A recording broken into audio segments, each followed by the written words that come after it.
Bonjour à toutes et bonjour à tous. Gonzague, Laurent, bonjour. Bonjour Laurent, bonjour Laurent. Bonjour Gonzague.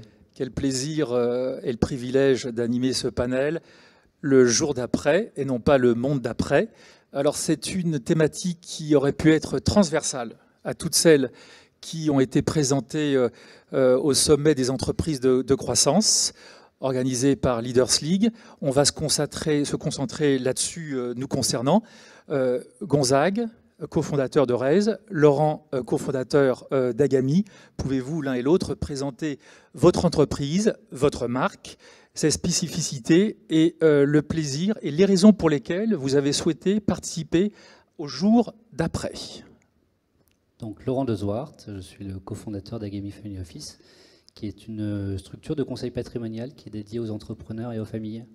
Donc c'est une structure qui existe depuis 2006, qui compte 25 collaborateurs. Donc si on fait une structure relativement importante dans ce petit écosystème du multifamily office, avec une approche qu'on a voulu volontairement très innovante sur un métier qui vient initialement plutôt de la banque privée et qu'on a disrupté, un mot qui est un peu à la mode, mais disrupté par une approche qui est beaucoup plus consulting et qui nous permet d'avoir un terrain de prospection qui est beaucoup plus large et qui nous permet de nous attacher, de rendre service à des entrepreneurs, des familles, allant de l'entrepreneur qui n'a pas monétisé, qui va peut-être pas monétiser avant 5 ans, 10 ans, 15 ans, 20 ans, peu importe, mais qui a des problématiques patrimoniales, de structuration, de construction patrimoniale, jusqu'à des très grands monofamily office français, parmi les plus grands.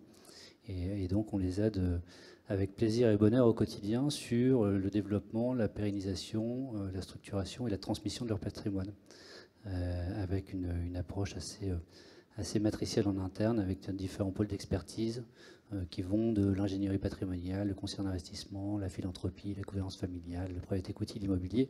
Et l'idée étant d'amener nos clients sur une projection à court, moyen et long terme de leur patrimoine et de l'opérer avec eux en co-construction et aussi avec leur écosystème historique que sont les notaires, les avocats, les banques privées, les experts comptables, de manière à faire en sorte que, de par cette vision globale et cette stratégie, on amène de la valeur ajoutée et on leur amène de l'efficience au quotidien.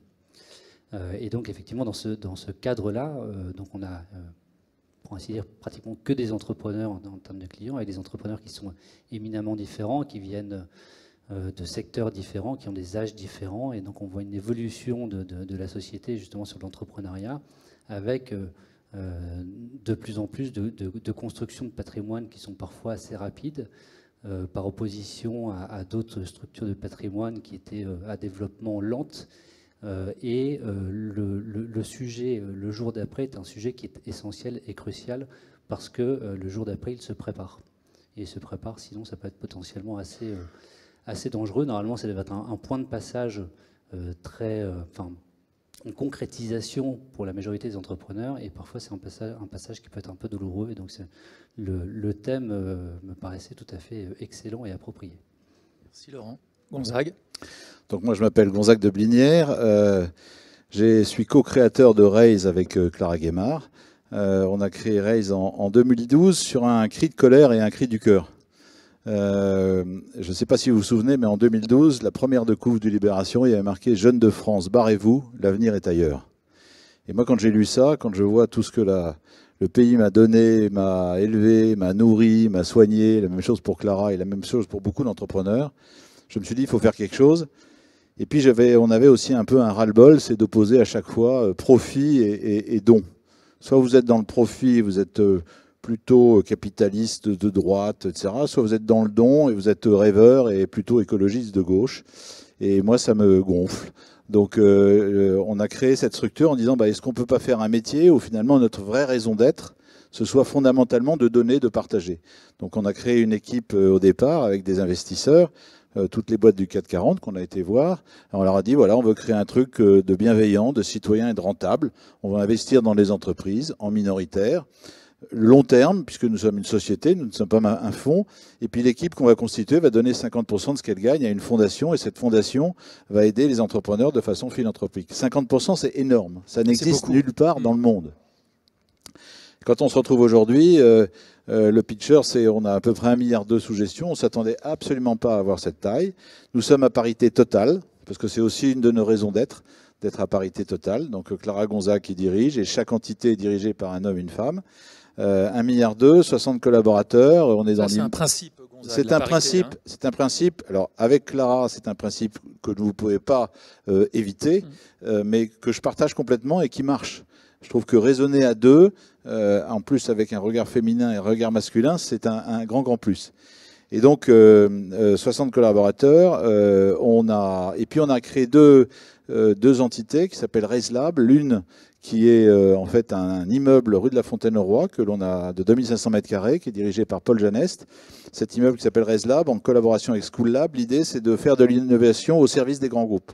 Donc c'est pas la station F, c'est plus petit et c'est destiné au service des grands groupes qui veulent faire de l'innovation en sortant de leur environnement et en se retrouvant avec des startups. Et puis un autre, parce que ça revient un peu à notre thème le jour d'après, on a créé un centre de séminaire.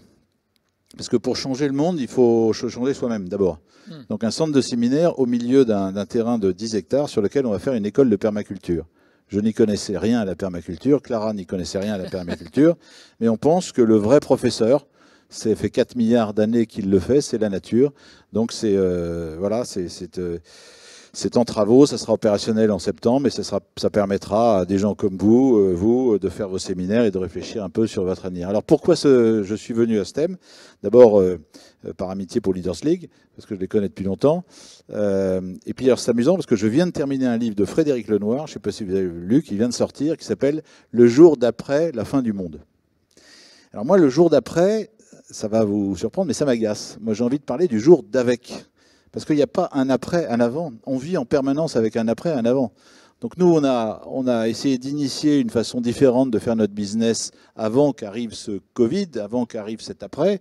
Vous avez créé, Laurent, votre boîte avec, je pense, un système un peu, enfin une innovation ou une vision un peu différente. Et donc moi, le jour d'après, ça m'agace. Donc j'ai envie de parler du jour d'avec. Mais je suis là quand même. Hein. Oui, et ça revient à ce dont on a parlé tous les trois pour la préparation. Le temps n'existe pas, c'est un présent perpétuel. Cette notion de temps, elle nous semblait un fil conducteur important. Il y a plein de choses qui ont été dites qui sont dans le jour d'avec et pas dans le jour d'après. On a parlé de parité, on a parlé d'innovation. Votre point de vue, Laurent, sur ces deux points et cette notion de temps un peu contradictoire où il y a le jour d'après qui présuppose le jour d'avant, alors que le sentiment qui prédomine chez chacun d'entre nous, c'est l'instantanéité et un présent perpétuel. Oui, avec en plus des entrepreneurs qui en général naissent entrepreneurs. Il y a très peu d'entrepreneurs qui arrivent entrepreneurs par hasard. Et donc quand on est entrepreneur, on reste entrepreneur. Donc ça n'est pas une vie qui s'éteint quand on vend son entreprise. En général, c'est plutôt un nouveau projet qui s'installe. Le tout est de l'avoir maturé un peu avant. Alors c'est vrai que parfois c'est un peu brutal parce que les choses vont de plus en plus vite. On voit vraiment des entrepreneurs qui créent et qui, au bout de 3 ans, vendent qu'ils ne le savaient pas forcément presque 15 jours avant. Quoi. Ça leur arrive très très brutalement. Et dans ces cas-là, il y a une reconstruction à faire. Une reprojection, ça nécessite d'être quand même assez armé en termes de projet, de passion, d'envie. Mais en général, il y a quand même un fil conducteur qui est faire du bien, développer des idées, être créatif, développer des équipes. Donc il y a quand même des leitmotifs qui tiennent ces entrepreneurs. Et donc l'idée, c'est effectivement de le préparer et d'avoir cette préparation psychologique. Pour la devancer, bon, en général, la majorité des entrepreneurs sont quand même très, très ouverts, très curieux et ont beaucoup de cordes à leur arc aussi. Et en préparation, vous disiez, Laurent, le sens du bien commun, plus que la philanthropie et le mécénat. Hein. C'est quelque chose qui se caractérise Gonzague dans la parité, dans l'innovation. Est-ce que ça veut dire que ce sens du bien commun, il n'existait pas avant ? Alors, il ne faut pas tomber dans l'erreur de dire avant c'était mieux ou c'était moins bien. Mais moi, j'ai la chance d'être plus vieux que vous deux. Et donc, j'ai vu les créations d'entreprises il y a 35-40 ans. Il y en avait très très peu. Vous savez, moi j'ai commencé ce métier en 1981 et je pense qu'en 81, il y avait à peu près 15 000 à 20 000 créations d'entreprises par an. Aujourd'hui, si je compte les auto-entrepreneurs, on doit être à 650 000 ou 800 000. Enfin bon, donc ça n'a absolument rien à voir. Et l'évolution des créateurs d'entreprises, D'abord, ils ont une relation avec le temps qui est très différente. C'est-à-dire que à notre époque, on sortait de l'école, quand on avait la chance d'avoir fait une bonne école, et puis on allait tout de suite chercher un job. Eux, c'est pas du tout leur tasse de thé. Leur tasse de thé, c'est faire le tour du monde, c'est travailler pour une assoce, c'est enfin vraiment faire un truc qui leur plaît, vraiment plutôt dans la joie que dans le plaisir. Vous voyez, c'est un peu plus profond. Lisez encore ce livre de Frédéric Lenoir, il m'a vraiment frappé. Donc la différence entre la joie et le plaisir, c'est une relation autant aussi. Et puis la deuxième chose, c'est que quand ils créent leur boîte ou quand ils sont entrepreneurs, ils veulent être utiles, donner un sens, avoir une vraie raison d'être. Et d'ailleurs, nous, on a fait une petite statistique à la fondation Rej Sherpa, qui est une fondation, notre fondation qui aide les startups. On en a reçu plus de 4000 et on en accompagne à peu près 350. 350 accompagnés. 350 accompagnés, ce qui est énorme. À peu près 70% d'entre elles, au départ, il y avait une vraie raison d'être. Je me souviens de Never Eat Alone, bon, qui n'existe plus, mais qui était une start-up montée par une jeune femme qui s'appelait Marie Schnegans. Et en fait, elle était stagiaire dans une grande banque dont je tairai le nom en Suisse. Elle est arrivée à la cantine, elle connaissait personne, elle savait pas où mettre son plateau. Elle s'est dit, mais c'est pas possible. Donc, elle était vraiment pas accueillie. Donc, elle s'est posée quelque part et elle a créé cette application interne qui s'appelait Never Eat Alone. Et puis, c'est devenu un succès que des grands groupes ont voulu racheter. Et puis, je crois que ça a changé de nom, mais voilà. Donc, les gens ont vraiment besoin de donner une vraie raison d'être. La crise que nous vivons, je pense que ça a transformé un petit peu l'état d'esprit des gens. Donc, c'est pour ça que on parle, moi je trouve qu'on parle, d'ailleurs Clara aussi le dit, on parle plus du monde d'avec. Il se passe plein de choses et on est obligé de vivre avec et on a même envie de vivre avec. Cette envie, ce sens, on n'arrête pas de parler de sens, le pacte PME, la raison d'être, Bicorp, entreprise à mission. Nous allons peut-être devenir entreprise à mission, mais avec un vrai travail de fond, ce vrai souci de raison d'être. Suis-je utile? Est-ce que le produit que je vends est utile? Et la notion de bien commun, comme Laurent le disait. Et dans ce jour d'avec, cette notion d'utilité, de mise en avant et de à quoi ça sert et à quoi je sers, ce sont des pratiques militantes que vous souliez aussi, Laurent.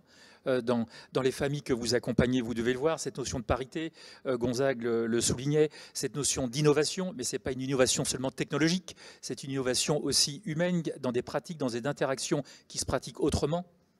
Oui, surtout que ces sujets, ce sont des vrais facteurs d'attractivité maintenant pour les sociétés. Et en fait, ça devient un must-have pour les entreprises. Maintenant, je trouve que, enfin, on dira Gonzague si tu partages le point de vue, mais je trouve que les entrepreneurs sont parfois pas très avancés sur le sujet philanthropique au sens très large. Le font parfois un peu justement contraint et forcé par rapport à cette attractivité des entreprises. Alors nous, justement, pour lutter un peu contre ça, on a créé une fondation en 2016 qui s'appelle la Fondation 154 et qui n'a pas du tout vocation à aller chercher l'argent de nos clients, mais plutôt de former nos équipes en interne, de les sensibiliser sur la philanthropie pour qu'eux-mêmes aient une capacité à parler de philanthropie à leurs clients et donc de générer des vocations sur ces sujets-là. Alors on rencontre des succès qui sont relativement mitigés, mais bon, quand on plante une graine, c'est toujours un arbre qu'on fait pousser, donc c'est toujours intéressant. Mais on n'est pas encore sur des visions anglo-saxonnes sur ces sujets-là, où c'est vraiment excessivement développé. Je pense qu'il y a encore un peu de temps à passer pour développer ces activités-là. Et je pense d'ailleurs sincèrement que ça passera notamment par les fondations d'entreprise qui sont un vrai sujet de liant, surtout avec des gens qui se voient beaucoup moins aujourd'hui, qui continueront sûrement à se voir un peu moins au sein de leur entreprise, d'avoir des facteurs de concordance. Après, au niveau de nos clients, tous ces sujets, on va dire philanthropiques, sont notamment des liants de gouvernance familiale en deuxième ou troisième génération. Ça permet de rassembler des fratries autour de sujets qui sont neutres, qui ne sont pas des sujets qui potentiellement peuvent être tendus comme un outil professionnel ou ce genre de choses. Gonzague. Oui, non, mais on a peut-être encore des efforts à faire sur le mécénat et la philanthropie pure et dure. Là où je pense que les jeunes sont vraiment en avance sur nous, et en tout cas réagissent, c'est sur la curiosité. Ils sont incroyablement curieux, et même dans les family office, enfin, on en connaît quelques-uns qui sont des récents, il y a cette curiosité naturelle, on a envie de voir d'autres choses, on a envie de voir plein de choses. Voilà. La deuxième chose, c'est que je pense quand même que quand on crée une fondation d'entreprise ou une fondation familiale, Au départ, il y a longtemps, on avait sa fondation qui était dans un bureau à part. De plus en plus, on l'intègre. Nous, on a créé un mouvement qui s'appelle le Mouvement pour l'économie bienveillante il y a 3 ans avec Clara et toute l'équipe de Raise, qui est un truc très simple. On a dit, ben voilà, si vous avez décidé de partager de façon systématique une partie de votre... Et ça, c'était dans le monde d'avant, hein, c'était juste avant, c'était pas le jour d'après. Si vous avez décidé de partager une partie de vos ressources, que ce soit votre bénéfice, votre chiffre d'affaires ou du temps que vous donnez, au profit d'une œuvre ou d'une association qui est dans votre propre métier, et que en plus vous y intégrez, vous y faites participer l'ensemble de vos salariés, tout est mieux. Le client s'y retrouve, il vous trouve plus éthique, l'entreprise a une vraie raison d'être, et puis le salarié donne un sens à sa vie professionnelle. On a 4800 signataires. Alors c'est pas un label, c'est un truc qu'on a mis sur Internet. Donc on a 4800 entrepreneurs, hommes et femmes. Ça va de Nature et Découverte en passant par Emmanuel Faber quand il était encore chez Danone, en allant jusqu'à Jean-Dominique Sénard, enfin bref, et même des petits entrepreneurs qui ont signé ça en disant « moi je me reconnais là-dedans parce que je m'y retrouve ». Voilà. Donc il y a un aspect curieux, un aspect finalement, peut-être que le fait de partager, ça peut être un moteur. Voilà. Et donc tout ça, ça prépare un peu le monde d'avec, ou le monde d'après, si vous voulez. Oui, mais on va changer le titre. Hein. C'est le monde d'avec, c'est pas le monde d'après. Cette intrication dont vous parlez, Gonzague, vous le constatez aussi, Laurent, avec vos familles que vous conseillez. On peut dire que avant, dans un présent perpétuel, il y avait peut-être une dichotomie entre les associations et l'entreprise, et cette porosité aujourd'hui n'est plus, en tout cas ce côté imperméable n'est plus, et il y a une porosité entre les deux. Oui, les choses sont intimement liées. Je pense qu'on lie aujourd'hui le patrimoine personnel, le patrimoine professionnel, les sujets de mécénat et de philanthropie, et effectivement, tout est lié. Ce qui est une très bonne chose d'ailleurs. C'est une très bonne chose. Et vous l'avez dit aussi, c'est un sujet qui vient écarter les sujets de tension que peuvent être les investissements ou l'argent. Donc c'est ça qui est intéressant, c'est que ce sujet-là vient concentrer et faire converger des énergies qui se seraient peut-être opposées sur des sujets plus tangibles. Oui, c'est un sujet de neutralité, donc c'est pour ça qu'il est très intéressant. C'est aussi un sujet de formation des jeunes générations, parce que quand on donne de l'argent, on essaye de le donner avec le meilleur impact possible. Alors on parle beaucoup d'impact investing, mais on essaye de mesurer l'impact, de le comprendre. Typiquement, quand on a une fondation, enfin quand on donne de l'argent des associations, le sujet vient très rapidement de se dire est-ce qu'on donne plutôt en France, avec parfois peu d'impact, mais un peu plus local, ou est-ce qu'on donne plutôt à l'étranger, avec beaucoup d'impact, mais un peu plus éloigné. Donc il y a des arbitrages à faire. Et effectivement, les familles se retrouvent autour de ces sujets. C'est un très bon moyen de former les nouvelles générations à comprendre les modèles, à donner des perspectives et à avoir une capacité de quasi-investissement dans les associations.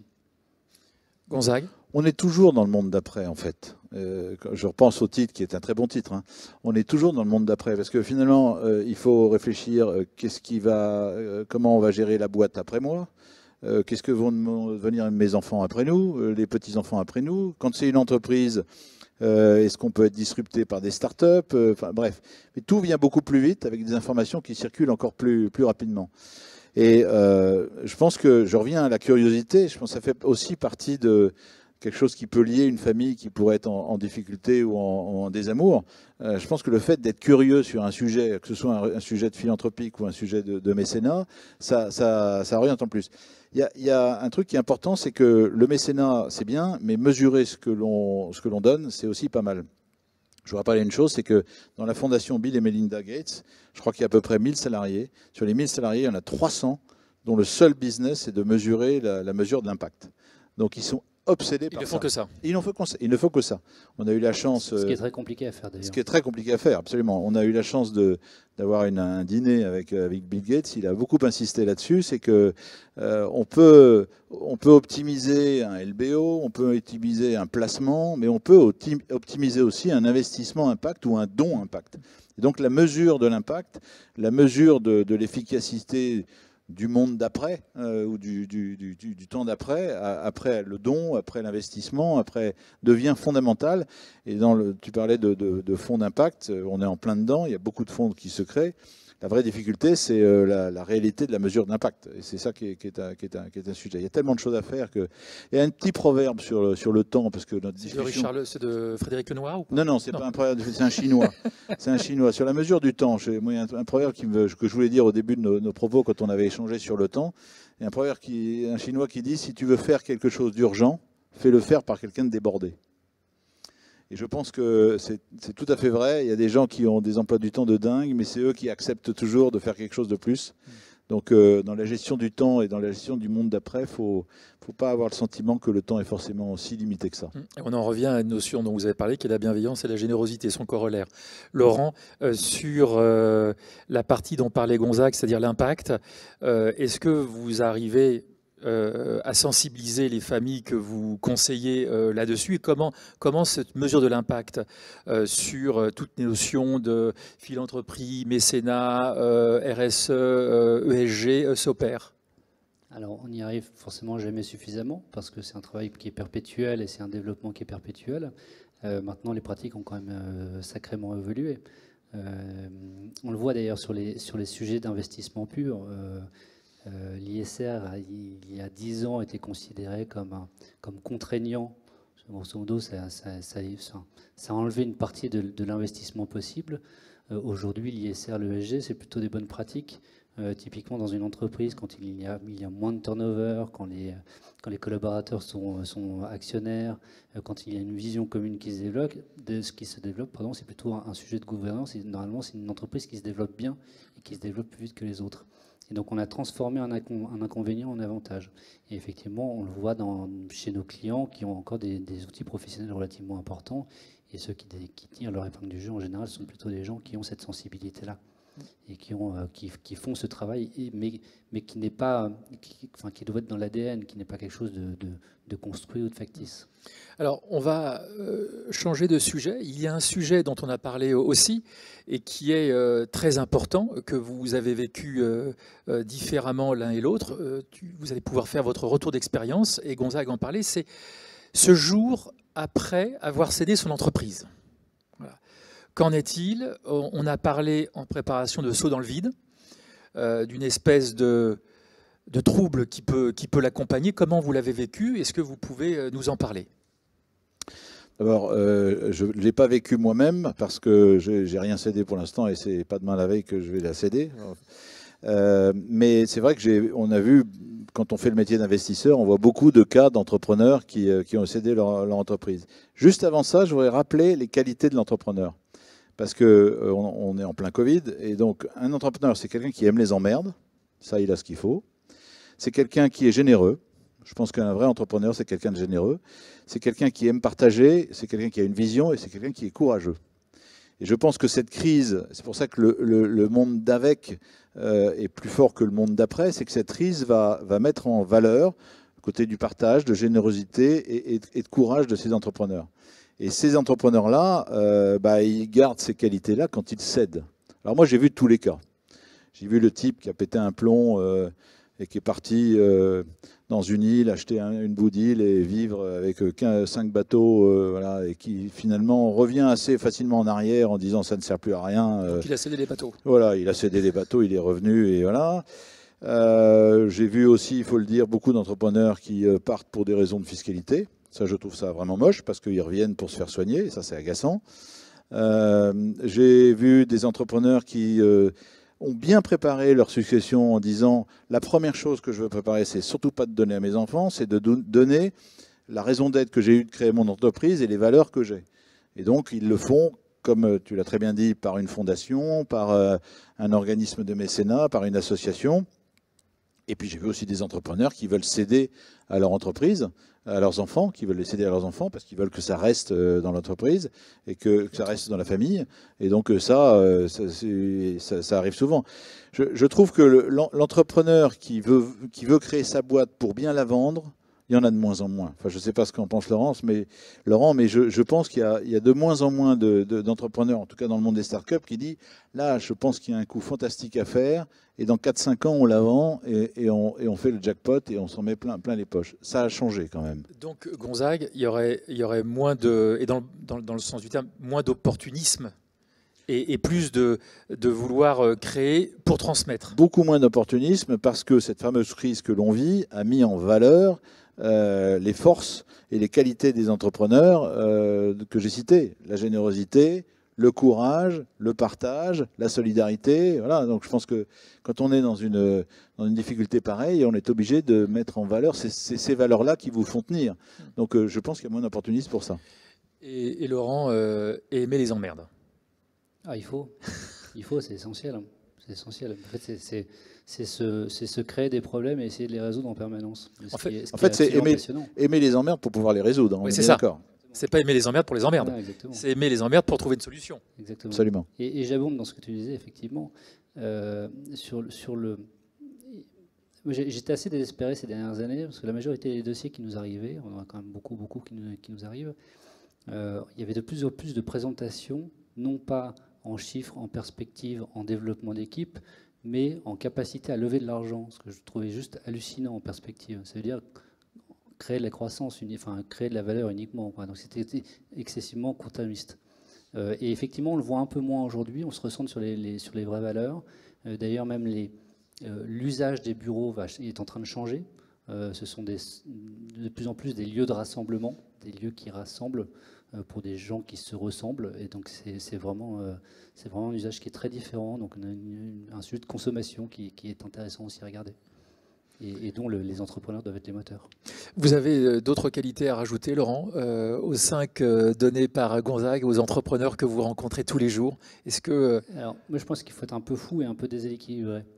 Et en fait, c'est pour moi un entrepreneur, je le dis avec d'autant plus de facilité. Que vous êtes entrepreneur. Que je pense en être un. Quelqu'un qui crée une entreprise, c'est quelqu'un qui essaie qui est quelqu'un qui est fondamentalement déséquilibré, qui va essayer de rééquilibrer ces déséquilibres. Et c'est en général des personnes qui ont des failles, et c'est ce qui en fait des personnes profondément humaines et intéressantes, avec lesquelles des échanges sont toujours passionnants, parce que quand on met 2 entrepreneurs dans une même salle, ce sont des aimants, quel que soit leur passé, leur histoire, la taille de leur boîte, leur secteur, ce sont des aimants, et c'est des gens justement qui partagent leur vision, leurs angoisses, leurs emmerdes. Et c'est absolument passionnant. Moi, j'ai été frappé par, au début du Covid, c'était donc en mars de l'année dernière, Sébastien Bazin, je peux le citer, a été interviewé sur Europe 1. Bien sûr, le cours de bourse du groupe Accor avait complètement chuté, parce que tu parles de l'hôtellerie, c'était dramatique. Et on lui a dit, est-ce que vous n'avez pas peur d'une OPA des Chinois sur votre cours de bourse? La réponse de Sébastien Bazin, ça a été celle-là. Moi, je trouve ça admiratif. Je m'en fous. Mon seul objectif, c'est que mes salariés soient payés et soignés. Ça c'est un entrepreneur. Donc, et ça a marqué beaucoup de gens quand il a parlé de ça. Donc, alors évidemment, les failles, on a tous des failles, et je suis assez d'accord, cette notion... Elle s'annule. Elle s'annule toutes. Elle s'annule.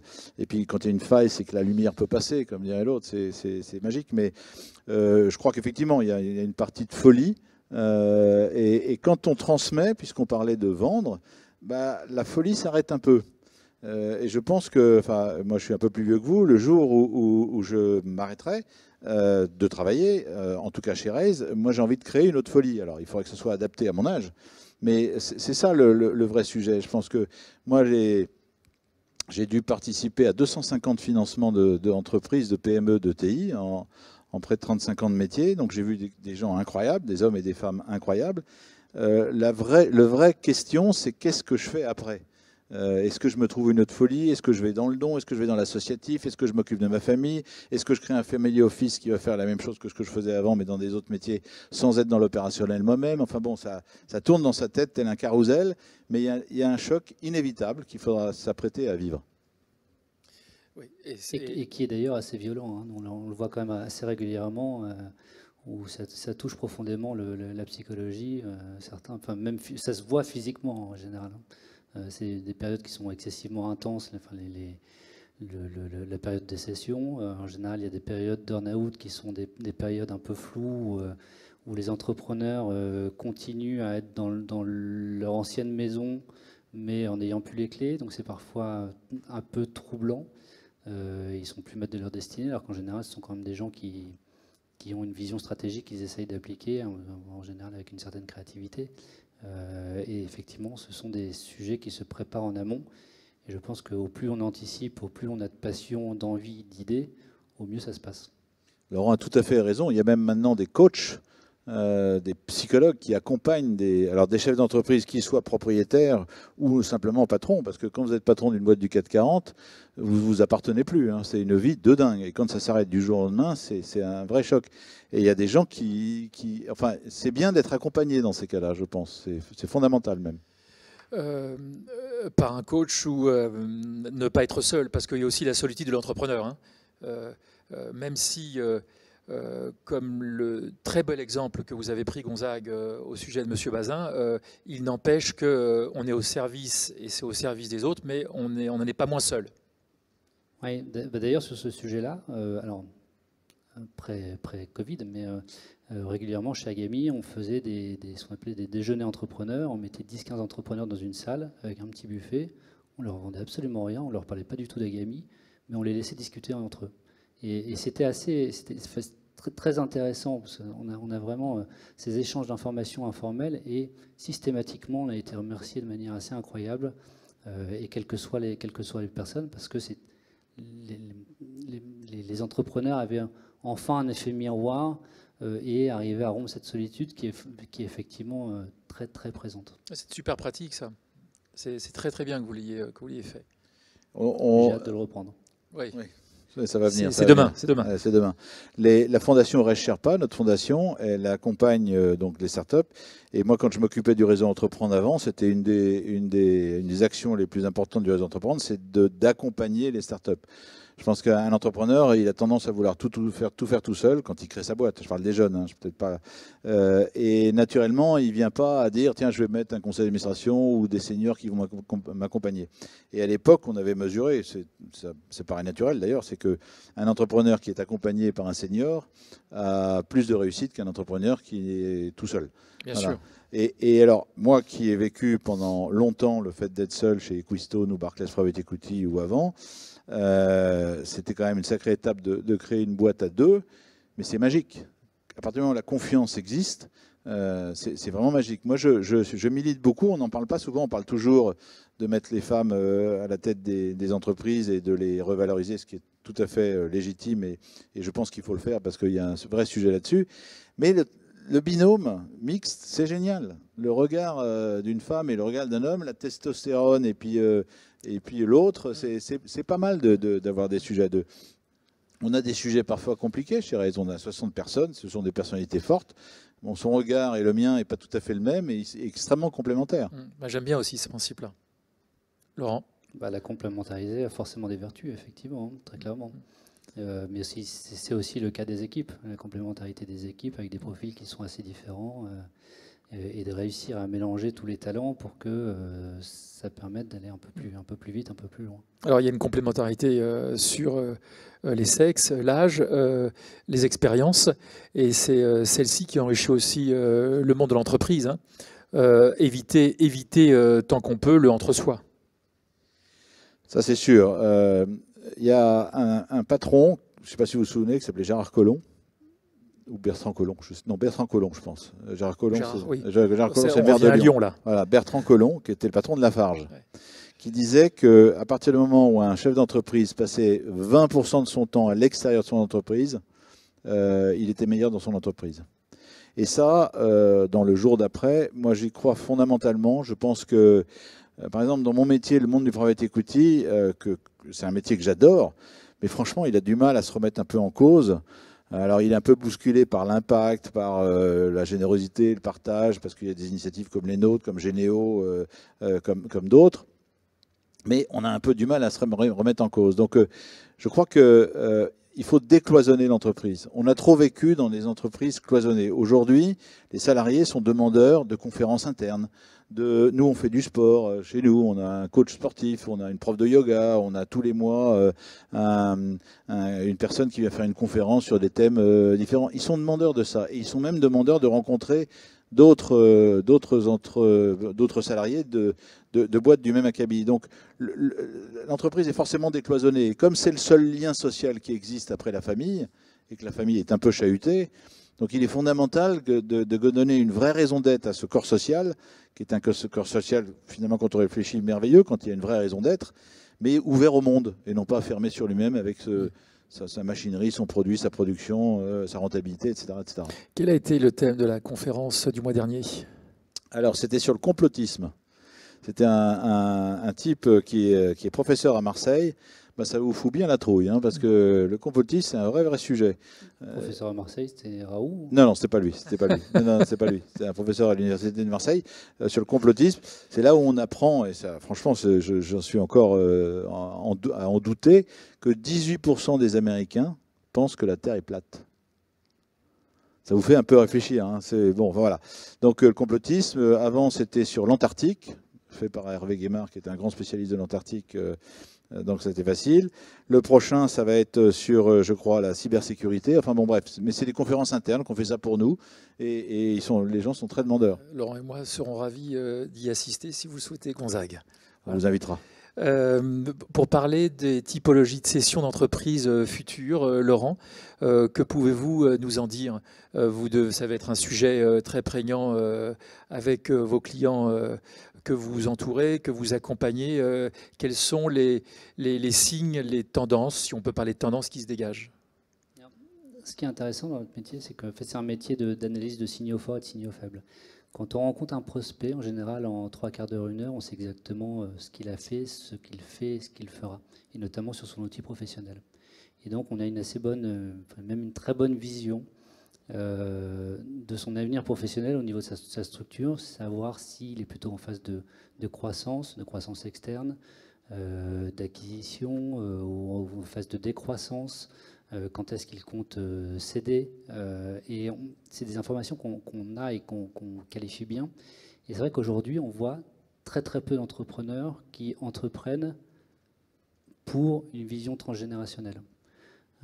Certains s'imaginent faire toute leur vie professionnelle dans leur entreprise, mais on voit de moins en moins d'entrepreneurs qui souhaitent conserver cet outil professionnel et le transmettre aux prochaines générations. Ça revient à ce dont parlait Gonzague tout à l'heure. C'est-à-dire il y a ce désir aussi de penser après soi. Au monde d'après. Sachant que dans ce que dit Laurent, il y a 3 typologies de boîtes très différentes. L'ETI, la PME et la TPE. Transmettre une ETI ou une PME, bon, il y a beaucoup de financiers, il y a beaucoup de banques d'affaires. Moi, je lance un cri d'alarme sur la TPE. La petite entreprise de moins de 10 salariés, je veux dire, c'est extrêmement difficile pour lui de transmettre. Alors, on a quelques belles histoires où ça a été transmis à un salarié, un ouvrier ou un fils, mais il y a beaucoup de TPE où on voit les gens dans des petits métiers qui sont au regard de beaucoup des petits métiers, mais qui sont des beaux métiers, et qui disent, je ne sais pas comment je vais faire après. Moi, je vois le boucher à Plogoumelen, que je connais, là où j'ai ma maison en Bretagne. À chaque fois qu'il me voit, il me dit je commence à vieillir, je ne sais pas ce que je vais devenir après, je ne sais pas qui va reprendre ma boîte, qui va reprendre ma boucherie. Et il a quand même 6 salariés ou 7 salariés. Et il y a un sujet effectivement de matching avec toute cette nouvelle génération qui a envie d'entreprendre ou de reprendre, effectivement, et donc il faut réussir à mélanger les deux populations pour que ça trouve des leads. C'est un vrai sujet, oui. Il nous reste 5 minutes, Gonzague et Laurent. On a commencé avec cette notion de temporalité. Le temps nous est compté. Quels sont vos projets dans le futur, vos engagements personnels, vos envies? Laurent? Moi, c'est développer ces entreprises donc de family office. On est aujourd'hui dans un océan bleu. On est encore très peu d'acteurs. On a une capacité à se développer de manière assez incroyable. Raison pour laquelle d'ailleurs j'ai monté un club du MFO, du multifamily office, pour fédérer quelques acteurs et donner une vision vision de valeurs communes, d'éthique, de transparence, parce qu'on a plutôt envie que le métier se développe. Donc il y a déjà fort à faire à ce sujet. Bravo. Est-ce que vous pouvez dire quand vous l'avez fait, ça? Alors, ça a été monté en 2019. Aujourd'hui, ça fédère 5 acteurs du marché. Et l'idée, c'est d'accompagner justement les créations de concurrents. Moi, j'adore avoir des nouveaux concurrents arriver sur le marché. Des confrères. C'est un très bon signe d'activité. Et je pense qu'on serait une centaine de structures. On aura encore de la place pour tout le monde. Donc, il faut développer ce marché. Et à côté de ça, c'est garder justement l'œil ouvert, une certaine curiosité pour développer d'autres métiers périphériques, d'autres idées, faire d'autres choses. Et toujours conserver ce rapport au temps et à la gestion du temps. Parce que en fait, quand on entreprend, on est plutôt marathonien que sprinter, mais on manque systématiquement de temps pour réaliser tous les projets qu'on a envie de faire. Donc, moi, j'ai une liste longue comme le bras de choses que je voudrais faire et qui me tiennent au jour le jour. J'essaye d'en faire chaque année des petits morceaux, mais jamais suffisamment à mon goût. Un bel exemple, hein, à la fois entrepreneur et le souci de construction avec ce club MFO pour aider ses confrères et concurrents. Le gendre idéal. Après Frédéric Lenoir. Bien sûr. Moi, j'ai un projet personnel, c'est de voir mes petits-enfants, j'en ai bientôt 11, grandir. Donc, ça veut dire m'entretenir. Après, j'ai un projet commun, c'est que Raise est quelque chose qui me fait vivre. J'ai envie. Les rencontres, c'est juste magique. Grâce à, vous savez, avec Clara, on a passé la matinée d'hier à discuter avec Indira. Vous ne connaissez pas Indira?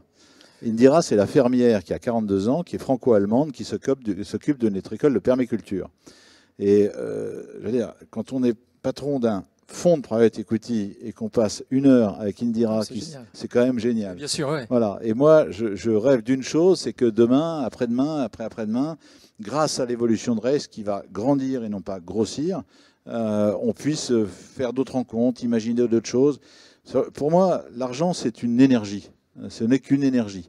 Être le plus riche du cimetière n'a aucun intérêt. Je pense qu'il faut le dire à tous les family office de Terre et de Navarre. Et donc, c'est une énergie qui se transmet et qui permet de faire des choses exceptionnelles. Dans la voile, il y a des gens qui ont sponsorisé les Vendée Globe. Nous, on s'est occupé d'Éric Bellion. On a cette ferme de permaculture. Demain, on aura peut-être quelqu'un chez Raise qui a une idée de faire je ne sais pas quoi dans je ne sais pas quel domaine et qui nous permettra de rencontrer des gens qu'on n'aurait jamais pu rencontrer en restant assis devant sa télé ou en lisant que Frédéric Lenoir. Parce qu'il n'y a pas que Frédéric Lenoir. Voilà, donc un projet commun, c'est les rencontres. Et un projet personnel, c'est de voir mes petits-enfants grandir. Un très très beau projet. Le mot de la fin, Laurent? Merci. C'était un thème tout à fait approprié et très pertinent et j'étais ravi de le partager avec Gonzague. Ouais, merci à vous deux. J'ai passé un très très bon moment. Merci à toutes et à tous. Merci à Leaders League pour nous avoir permis ce très beau panel.